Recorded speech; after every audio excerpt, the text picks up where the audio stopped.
If you see me in the streets, better holler at me. Seeking for a beat, throw them dollars at me. I don't like defeat, take that away from me. You tryna be like me, you couldn't handle my story. But we gon' let you know, we gon' let you know. We gon' let you know, we gon' let you know. Brett Okamoto alongside Francis Ngannou backstage after a hard-fought 10-round boxing match with the best heavyweight boxer in the world right now, Tyson Fury. You made your professional boxing debut, Francis, and I feel like you left a lot of people speechless tonight. I mean, I feel like I'm one of them. Watching that fight was remarkable. Did it surprise you at all? Anything about that fight surprise you? The fact that I didn't win surprised me. I came here tonight to win. I'm going back without that victory, which is not what I was looking for. I was really looking forward to win this fight. But I do learn a lot tonight about the sport. You know, this is really my first time to fight and to do like 10-round boxing match, straight boxing. And, you know, I can tell myself that I didn't do bad against the #1 heavyweight in the world. So I just gonna go back and focus on that and have at least that experience to work on it, that feeling to work with it, and get prepared for the next time, because I think this just get me even more excited and hungry to prove, you know. I was wounded, but I realized that I can bite. You told me before this fight, it was a long time ago. It was, I think it was when you were like rehabbing your knee. It's actually the day like I brought my son over there. Remember that? And you told me, I'm definitely going back to MMA. I'm just learning. I'm finding my groove in MMA. I'm being able to do whatever I want in MMA. But then I listened to you talk about boxing, and it's like I learned a lot from this. I want to go and I want to learn more about this. Where is your head at in terms of, are you a boxer or a mixed martial artist? Combination. I can do both. Nothing stop me from doing both. If I have the skill for both of them, why not? As for right now, I have a deal with PFL, and I'm intending to fight MMA again. I love it. I'm more more comfortable, but I still love it. I might do some MMA fight, but I'm still going to do boxing. Like, I never intend to just step over and do one fight and go out. That wasn't the plan at all, never. So the plan is still the same. Can you just talk about the night? I mean, wherever you want to go with it, from the walkout to the knockdown to just trying to stay focused and what you were hearing from your corner throughout. I mean, what stands out to you about this night when you kind of relive it real quickly in your head? It was a big night. It was an impressive night. Great people around, big show. More than I've ever seen. I think it's the biggest show in the combat sport so far that I have seen. I never see so much concentration of legend in the same place, and just being a fan boy. I was literally a fan boy in there, looking here and see these guys, see Luis Figo, see everybody, and you know, you get a little excited, but of course, when the fight starts, it's the fight. When it's the fight, it's the fight. Nothing else. You know, you get focused on the fight. When you knocked him down, you did a little dance over him, or you taunted him a little bit. Do you even remember that? Yes. Well, because when we started, he said, "Let's go to school." So I'm like, "Oh, I think you're a bad teacher."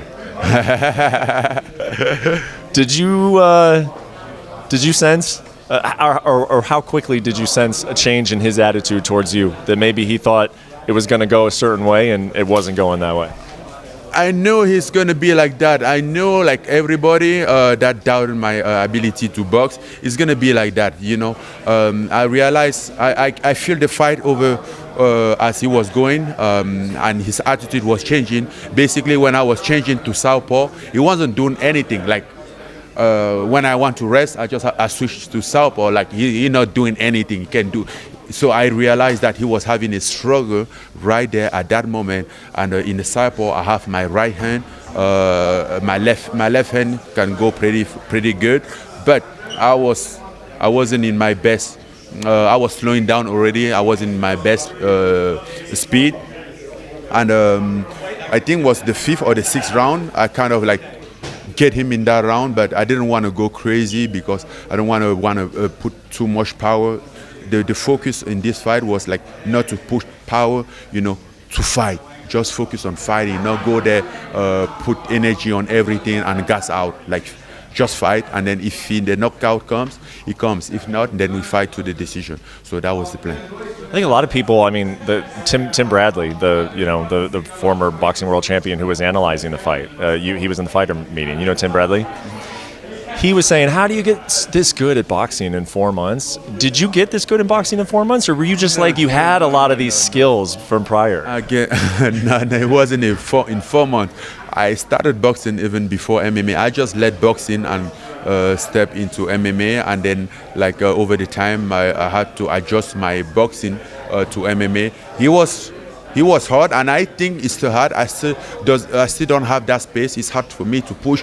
I'm still working on the jab, to push that jab clearly, to get that reflex back, that momentum. I haven't built it yet, and that's why I'm so confident, because I know that in a couple months, keep working into those stuff.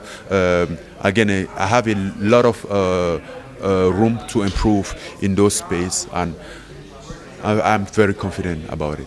You had a couple open workouts before this fight, and an overwhelming observation from those open workouts were that Francis doesn't look very good hitting the pads. That's what a lot of people were saying, and now a lot of people want to know, were you faking? Were you being bad on purpose when you were hitting those pads?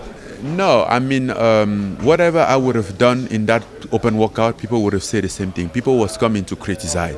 I was in the spot that no matter what I do, no matter how I look, people were going to criticize. That wasn't the point at all. And I knew that. I knew already what was going on. It was about how to shut Francis down, how to criticize Francis. Even when if you do something good, they turn it down. People go to open workout, they don't even work out. They dance ballet, they do everything, they don't work out. So why would that be a problem if somebody look good? I'm not there to prove something. We don't have a judge in the open workout. Open workout is not a proof of performance. It's just giving some action, entertaining. Some people just come and decide to dance instead of hit meat or do something. You guys are both fighters, you and Tyson. You've fought hundreds of times in the gym and then in under the brightest of lights. I feel like from the outside, I would think that after a fight, you would both know who won. When that fight was over, who did you feel had won? And if he's being honest, who do you think he would say? If he's being honest, he would say, I won that fight. I won that fight. There is not a question about it.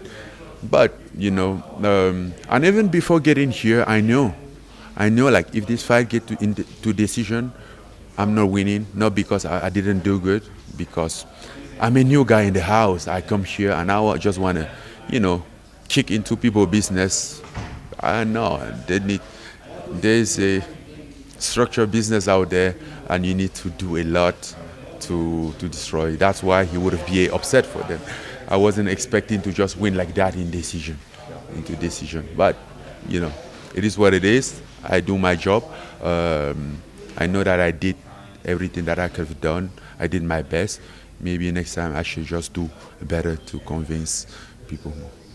And last question for me is how frequently can you do this? You say you want to now compete in 2 sports. That's very, very difficult to do. What do you think the plan is moving forward in terms of how many times you fight per year in a ring or in a cage? I'm really going to fight sometime in February or March. Might be in the cage or in the ring, but I'm going to fight. I already have basically have both, and we are working on what's gonna work better. Think anybody will doubt you ever again? Tonight's the end of it. Doubter is a doubter. They mean to doubt. Doesn't matter what happened, they're gonna doubt. So don't focus on doubter. Focus on the believing. Focus on yourself, believing on yourself instead of focus on the people around. People always doubt, and that's not the question. Some people doubt. Some people hate. Some people they are meant to do those stuff. It's like snake. They are meant to bite. And then you are meant to do what you do. You do your shit, and they do their shit. I can't do anything about that. Well, you're doing your shit, man, and it's been very, very fun to watch, and I congratulate you, man. It was really, really fun to watch you. Thank you. Thank you for the time, as always. Creation, reaction, God. Big up TRB family. MisterJaay, I see you. I know some artists don't do this. God bless you and your families.